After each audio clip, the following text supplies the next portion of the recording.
Hello and welcome my dear students. Welcome to Suresh sir official YouTube channel. आशा करुच्ची समस्त बहुत भलसे थे आम सब एग्जामिनेशन एसएसपी टीजीटी ओपीएससी ता सहित पीजीटी नेट ता सहित आमर OFS TGT Odia RST Odia जहाँ भी किसी डॉक्यूमेंट आग को एग्जामिनेशन आसे ओडिया पई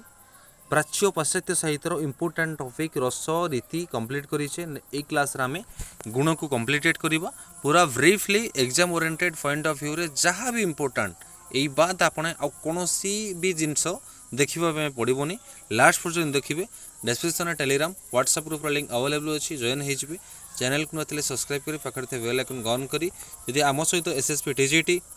SC ST special drive TGT Odia preparation करुँच नंबर मेसेज करके आपण मैंने डिटेल सबकि परचेस करेंगे CT examination junior teacher SSP RI अमीन OTET examination OFS TGT Odia Odisha BEd examination OSST everything आपंकर सबकि आपण मैंने चाहिए आम सहित प्रिपरेशन करेंगे लेट न करी स्टार्ट करी आज क्लास को आम ये टॉपिक रे गुण को आम ए कवरेज करवा फुल्ली रूप ठीक अच्छे रस रीति अलरेडी कंप्लीटेड होती डिस्क्रिप्शन में प्लेलिस्ट मत अवेलेबल अच्छे आराम से आपने देखिपारे गुण क्या कहना जहाद्वारा गुण जना पड़े ताको आम कौन कहते रीति रीतिर डेफिनेशन कहले जो थर आम गुण जापर ताको आम कौन कही था ना रीति बोली कही था मुख्यतः काव्य कविता नाटक आदि पठन कला बेले देखला बेले आम हृदय निहाती गोटे अवस्था गोटे सृष्टि हुए सपोज गोटे एग्जांपल कहूँ आम सपोज कौन करुचे गोटे सिनेमा देखुचे सिनेमा रे जदि गोटे सैड सीन पड़ुची आम माइंडटा कौन हो जाए टाइप किसीटा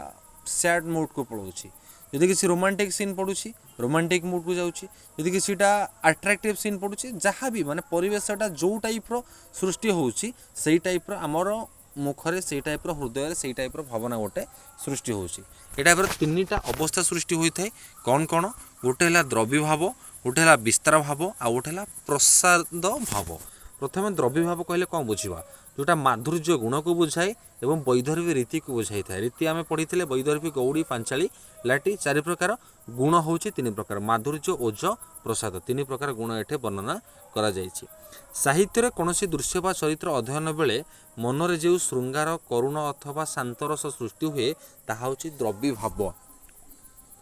सबु जिनसर किसी ना किसी कॉम्बिनेशन रहिबो जदि द्रव्य भाव उपर रस कथा पचारे श्रृंगार करुण शांत रस को बुझेब तीन जाकर कॉम्बिनेशन को जदि द्रव्य भाव उपर आम गुण कथा पचारे माधुर्य गुण को पचार जदि रीति कथा पचार द्रव्य भाव में क्यों रीति जीव सेठी वैधर्व्य रीति जीव को रीति जीव वैधर्व्य रीति क्लीयर बुझीपारे कौन कहली देन आम विस्तार भाव करवा विस्तार भाव हूँ कौन ओज गुण कुरीति सांगे गौड़ी रीति कुरीति ना गौड़ी रीति सांगे केतेक वर्णना द्वारा वीर विभत्स रौद्र रस एटा कही वीर विभत्स रौद्र रस मान गुड़ा कौ गुण ना ओज गुण कौ रीति ना गौड़ी रीति प्रस्ताव लाभ ये जिन गुड़ा कम्बिनेसन मन रखिए विस्तार भाव में कौन कौन रस देखा जाए वीर विभत्स रौद्र कौ रीति देखा जाए विस्तार भाव में गौड़ी रीति कौ गुण उपर पर्यवेसित ओज गुण उपर ये टाइप क्वेश्चन ही पचार क्लीयर देन जीवा प्रसाद गुण उपर प्रसाद गुण में कौन हम ना ए जगह गुड़ाक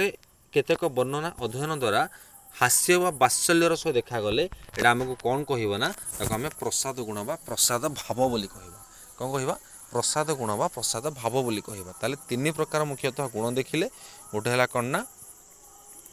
प्रसाद गुण देखिले देन आपणकर पचार मेन कथा है केते प्रकार गुण विषय किए किए डेफिनेशन कौन देइछंती एवं केते प्रकार गुण अच्छी कौन कौन तीन प्रकार गुण माधुर्य ओज प्रसाद कौ गुण उपर कौ रीति कौ रस कहा उपरे पर्यवेसित कौटा अच्छी आराम से जिनसा मन रखापी ट्राए करेंगे गोटे संज्ञा देखा किए ना विश्वनाथ कविराज साहित्य दर्पण में वर्णना कर भेरी भेरी इंपोर्टाट संज्ञा गोटे यहाँ स्थिरत्वे सती रसाधीनम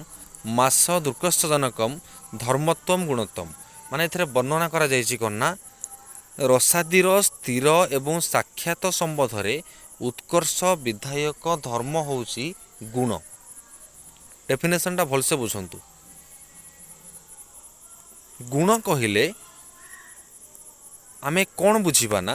रसर जदि गोटे स्थिर उपादान थाए से जिनसटा हूँ कौन ना गुण तेणु स्थिर उपादान को गुण बोली किए कहिसेंती ना विश्वनाथ कविराज निजर साहित्य दर्पण रे कहिसेंती से आउ किए केते प्रकार गुण विषय कही ସେଇଟା ମଧ୍ୟ ମନେ ରଖିବା ଦରକାର ବେଳେବେଳେ ସର୍ଟ क्वेश्चन ପଚାରେ ଭରତମୁନି ତାଙ୍କ ନାଟ୍ୟଶାସ୍ତ୍ର କହିଛନ୍ତି ଗୁଣ ହେଉଛି 10 ପ୍ରକାରର ହର୍ଷ ଚରିତ୍ରଙ୍କ ବାଣଭଟ୍ଟଙ୍କ ହର୍ଷ ଚରିତ୍ର ଲେଖା ଅଛି ନା ଗୁଣ ମଧ୍ୟ ବର୍ଣ୍ଣନା କରାଯାଇଛି ବାମନ ପ୍ରଥମ ଦିନରୁ କହିଥିଲି ଶବ୍ଦ ଗୁଣ ଅର୍ଥ ଗୁଣ ଭାବରେ ଦୁଇ ଟାଇପ୍ର ବର୍ଣ୍ଣନା କରିଛନ୍ତି ଶବ୍ଦ ଗୁଣରେ 10ଟା ଗୁଣ ଅଛି ଅର୍ଥ ଗୁଣରେ ମଧ୍ୟ 10ଟା ଗୁଣ ଅଛି ଅଗ୍ନି ପୁରାଣରେ ପଚାରିବ କେତେଟା ଗୁଣ ଅଛି 10ଟା ଗୁଣ ଅଛି କେତେଟା ଗୁଣ ଅଛି 10ଟା ଗୁଣ ଗୋଟେ ମନୁଷ୍ୟର ଯେମିତି କ'ଣ ନା ଗୋଟେ ସହନଶୀଳ କହିବା ଗୋଟେ ମନୋଭାବ କହିବା ଯେମିତି ଗୁଣ ଥାଏ ନା ସେଇ ଟାଇପ୍ର କବିତା ଗୁଡ଼ାକରେ ମଧ୍ୟ କ'ଣ ନା ଓଜ ମାଧୁର୍ଯ୍ୟ ପ୍ରସାଦ ଏଇ ଟାଇପ୍ର ଗୁଣ ମଧ୍ୟ ରହିପାରିଥାଏ ବାମନଙ୍କ ମତରେ ଗୁଣର ଅସ୍ତିତ୍ୱ ମଧ୍ୟ ଅଛି ତେଣୁ ବାମନ କହିଛନ୍ତି ଗୁଣ ହେଉଛି କାବ୍ୟର ନିତ୍ୟ ଧର୍ମ ଏଇଟା ପଚାରିବ କିଏ କହିଥିଲେ ବାମନ କହିଥିଲେ ଗୁଣ ହେଉଛି କାବ୍ୟର ନିତ୍ୟ ଧର୍ମ କିଏ କହିଥିଲେ ବାମନ କହିଥିଲେ ବର୍ତ୍ତମାନ ଆମେ ଟିକେ ଗୁଣ ବିଷୟରେ ଡିସ୍କସନ୍ କରିବା ଏଭ୍ରିଥିଙ୍ଗ ଗୁଣର କ'ଣ କ'ଣ ଟପିକ୍ ଅଛି ମାଧୁର୍ଯ୍ୟ ଗୁଣ କହିଥିଲି କେଉଁ ରସ ନା ରସ ହେଉଛି ଶୃଙ୍ଗାର ରସ କରୁଣ ଶାନ୍ତ ରସ ମାଧୁର୍ଯ୍ୟ ଗୁଣ କାହାକୁ କହିବା ଡାଇରେକ୍ଟଲି ଡେଫିନେସନ୍ ମଧ୍ୟ ଏକ୍ଜାମ୍ରେ ପଚାରି ଦେଇପାରେ କ'ଣ ନା ଚିତ୍ତ ଦ୍ରବୀଭୂତ ହୋଇ ଯେଉଁ ଆହ୍ଲାଦ ଭାବ ଜାତ ହୁଏ ତାକୁ ଆମେ କ'ଣ କହିବା ନା ମାଧୁର୍ଯ୍ୟ ଗୁଣ ବୋଲି କହିବା ନୋଟ୍ସ ଆପଣମାନେ କ୍ଲାସ୍ରୁ କରିଦେଇପାରନ୍ତି ସତ ମାନେ ଫ୍ରି ଅଫ୍ କଷ୍ଟରେ ଯେହେତୁ କ୍ଲାସ୍ କରୁଛୁ ମୁଁ ୟୁଟ୍ୟୁବରେ ଆରାମସେ କରିଦେଇପାରନ୍ତି କିନ୍ତୁ ଆ ରିଲେଟେଡ୍ MCQ ଆ ରିଲେଟେଡ୍ ପ୍ରାକ୍ଟିସ୍ ସେଟ୍ ଆ ରିଲେଟେଡ୍ ପୁରା ବ୍ରିଫଲି ଆପଣଙ୍କୁ ଏଭ୍ରିଥିଙ୍ଗର ଏକ୍ସପ୍ଲେନ୍ এই নম্বর আরামসে আপনার পেড গ্রুপ্রে যে জয়েন হয়েকি প্রিপারেসন করে 8144033374 নম্বরে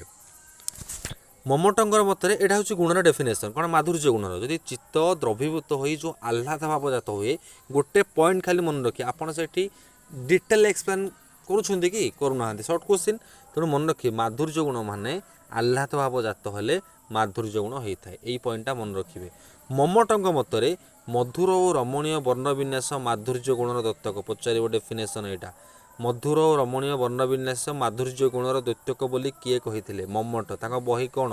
କାବ୍ୟ ପ୍ରକାଶରେ କହିଥିଲେ କେଉଁଥିରେ କହିଥିଲେ କାବ୍ୟ ପ୍ରକାଶରେ ଏଥିରେ ଆଉ କିଛି ଡେଫିନେସନ୍ ମଧ୍ୟ ମନେ ରଖିବାର ଅଛି ଟ ବର୍ଗର ବର୍ଣ୍ଣ ବ୍ୟତିରେକ ଯଦି ଅନ୍ୟାନ୍ୟ ବର୍ଗର ବର୍ଣ୍ଣଗୁଡ଼ିକ ସେହି ବର୍ଗର ଅନ୍ତିମ ବର୍ଣ୍ଣ ସହିତ ସଂଯୁକ୍ତ ହୁଅନ୍ତି ଏବଂ କାବ୍ୟ ଯଦି ସମାସବିହୀନ ହୋଇଥାଏ ତେଣୁ ସେଠାରେ କ'ଣ ହେବ ନା ମାଧୁର୍ଯ୍ୟ ଗୁଣ ହେବ ମନେ ରଖିଲେ କ'ଣ କହିଲି ଟ ବର୍ଗର ବର୍ଣ୍ଣ ବ୍ୟତିରେକ ଯଦି ଅନ୍ୟାନ୍ୟ ବର୍ଗର ବର୍ଣ୍ଣଗୁଡ଼ିକ ମାନେ ଟ ବର୍ଗର ବର୍ଣ୍ଣ ବ୍ୟତିରେକ ଯଦି ଅନ୍ୟାନ୍ୟ ମାନେ କ ଚ ଟ ତ ପ ଟଟାକୁ ଛାଡ଼ି ଦେଇକି କ ଚ ତ ପ এই চারিটা যাক বর্গর লাস্ট বর্ণ গুড়াক সঙ্গে যদি মিলিত হয়েকি গোটে সমাস নথিব সৃষ্টি হয়েকি মাধুর্য গুণ হুয়ে তাকে আমি কম কহবা না মাধুর্য গুণ সৃষ্টি হয়ে থাকে বলে কহবা যেমন দেখা ওজ গুণ মানে কଣ না এটি বাক্য আপনার গোটে শুণিলা ভাবে আপনার অধিক টিকে ভাবিবা পড়ব চিত্তটা বিস্তৃত দীপ্ত হব তাকে আমি কম কহবা না ওজ গুণ বলি কহবা কম কহবা ওজ গুণ বলি কহবা মমটক মতরে বর্গর প্রথম তৃতীয় বর্ণ সহিত বর্গর দ্বিতীয় চতুর্থ বর্ণ যুক্ত হলে কিংবা রেফ কিংবা ট ঠ ড ঢণ প্রভৃতি লাগিলে সেটি কম হয়ে না ওজ গুণ হয়ে বর্গর প্রথম দ্বিতীয় বর্ণ কোণ ক খ গ ঘ উ এটা আপনার কটা কোণ প্রথম দ্বিতীয় তৃতীয় চতুর্থ পঞ্চম যদি প্রথম তৃতীয়কু দ্বিতীয় চতুর্থ মানে ক গ কু খ ঘ এই টাইপ্র সংযোগ হয়েকি যদি রেফ লাগুচি ট ঠ ড ঢণ লাগুচি এইগুড়াক থিলে সেটি কম হব না ওজ গুণ হব কম হব ওজ গুণ হব প্রসাদ কথা দেখিবা তিনটা গুণ কহিলি মাধুর্য ওজ প্রসাদ তিনটা আমার গুণ আছে যে গুণ দর্শক বা শ্রোতার হৃদয়কু আপনারা করে নিয়ে তাকে আমি কম কহবা না প্রসাদ গুণ বলি কহবা কম কহবা প্রসাদ পচারে এটা ডেফিনেসন জিনিস পচারে বা গোটে গোটে কাব্য দিয়ে এটি কেউ গুণর ব্যবহার হয়েছে এই টাইপর পচারিব তেমন সহজরে যেটা হৃদয়কু আকর্ষণ করে নিয়ে তাকে আমি প্রসাদ গুণ বলি কহবা তেমন কাব্যর নিত্য ধর্ম হচ্ছে কোণ গুণ এটা কিଏ କହିଥିଲେ ବାମନ କହିଥିଲେ କିଏ କହିଥିଲେ ବାମନ କହିଥିଲେ ଏଇଟା ହେଉଛି ଆମର କ୍ଲିଅର କ'ଣ ନା ଗୁଣ ବିଷୟରେ ଆମେ ଡିସ୍କସନ୍ କଲେ ନେକ୍ସଟ କ୍ଲାସ୍ରେ ଆମେ ଅଲଗା ଟପିକ୍ ଗୁଡ଼ାକ ଡିସ୍କସନ୍ କରିବା ଥ୍ୟାଙ୍କ ୟୁ।